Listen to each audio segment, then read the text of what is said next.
गोकुळची पंचवार्षिक निवडणूक होऊन आता 5 वर्ष पूर्ण होत आहेत. मी सर्वांचं पहिल्यांदा इलेक्ट्रॉनिक मीडिया आलेल्या सर्व प्रतिनिधींचं मनापासून या ठिकाणी स्वागत करतो.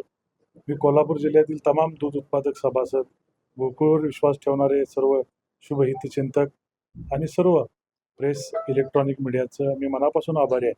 आणि त्यांनी नेहमी गोकुळ दूध संघ हा कोल्हापूर जिल्ह्यातली आपली मातृसंस्था आहे, ही वाढावी, टिकावी यासाठी जे तुम्ही सर्वांनी आम्हाला सहकार्य केलात त्याबद्दल तुमच्या सर्वांचं मनापासून मी या ठिकाणी आभार मानतो.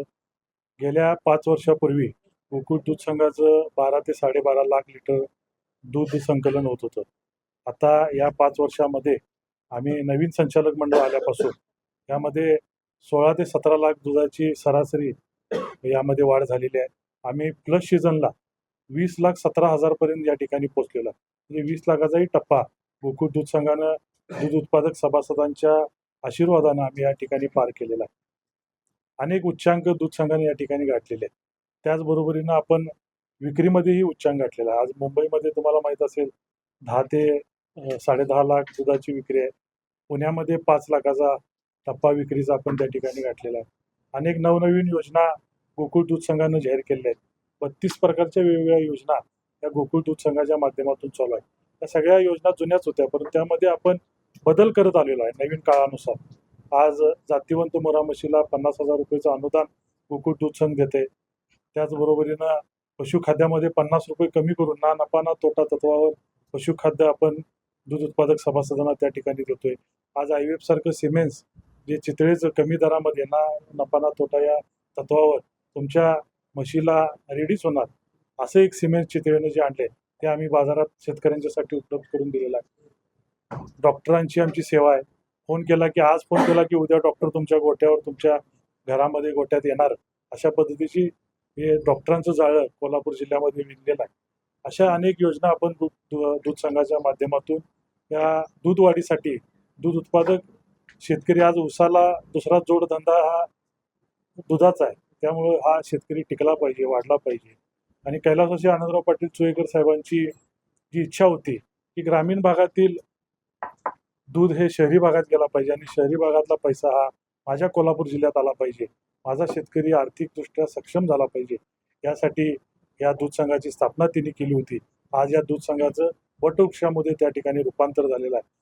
या माझ्या आधी चेअरमन असलेले आबाजी असतील, नंतर डोंगळे साहेब असतील, त्यांच्याही कार्यकाळात अभूतपूर्व अशी प्रगती या दूध संघाने त्या ठिकाणी गाठलेली आहे. आणि माझ्या या 1 वर्षाच्या कालावधीमध्ये या दूध संघाने 20 लाखाचा टप्पा या ठिकाणी पूर्ण केला. त्याबद्दल मी सर्व दूध उत्पादक सभासदांचं मनापासून या ठिकाणी आभार मानतो.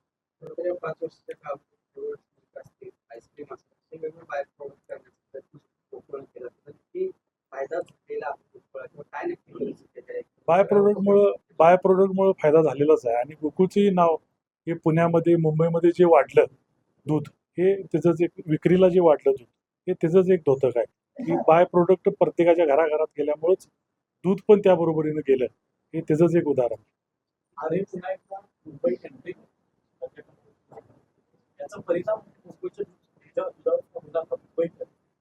नाही, मुंबईमध्ये तर गोकुळचं मार्केटिंग अतिशय स्ट्रॉंग आहे. आणि गोकुळच्या तुम्हाला माहीत असेल बारका मुलगा जरी रडा लागला तर गोकुळचं दूध मागतंय आणि दुसरं कुठलं दूध दिलं तर ते टाकून देतंय. त्यामुळे गोकुळच्या दुधाला कोल्हापूर जिल्ह्याच्या मातीला चव असल्यामुळं ते गोकुळच्या दुधाला तिकडे मुंबईत आणि पुण्यामध्ये फार मोठ्या प्रमाणात मागणी आहे. आम्ही जे केलेलं काम आहे 5 वर्षातलं हे लोकांच्या समोर घेऊन आम्ही जाणार आहे. जे 250 कोटीच्या ठेवी होत्या त्या आज 400 450 कोटी ठेवी ठेवण्यामध्ये आम्ही सर्व संचालक मंडळ यशस्वी झालो. ही प्रगती गोकुळची जी झालेली आहे या 5 वर्षामध्ये हेच घेऊन आम्ही लोकांच्या समोर आशीर्वाद मागायसाठी जाईल.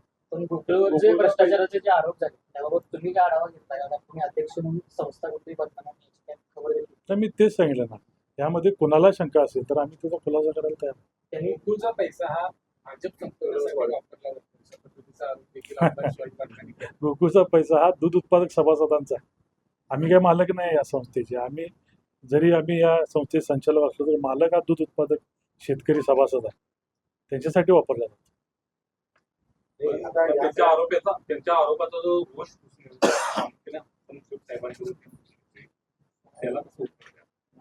याच्याबद्दल माझ्या पाठीमागे भाजप किंवा मुख्यमंत्री देखील आहेत. नाही, ह्यामध्ये राजकारण आणू नये हीच आमची विनंती आहे.